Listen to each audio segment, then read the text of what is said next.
আচ্ছা, এরা কারা যারা হচ্ছে ফেল করার পরে হচ্ছে লাইভে এসে নিজেদেরকে কিছু একটা বানাইতে চায়? সিরিয়াসলি তার সাথে আবার মাদেরকেও নিয়ে আসে।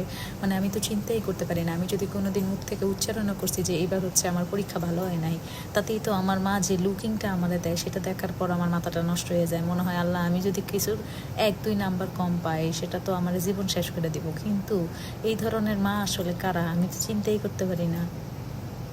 যে ফেল করা মাইয়ারে কয় মাত্র 2 সাবজেক্টে আমার মাইয়া ফেল করছে। সিরিয়াসলি 2 সাবজেক্টে আপনার মেয়ে ফেল করছে, এটা আবার আপনি খিলখিল করে কইতেছেন? মানে আপনার কাছে টাকাটাই বেশি প্রায়োরিটি তার জীবনের একাডেমিক পড়াশোনা বাদে? মানে আমার কাছে মনে হয় যে আমরাই হয়তো লাস্ট জেনারেশন যাদের মা বাবারা হয়তো বাচ্চাদেরকে সুন্দর শাসন করতে পারছে।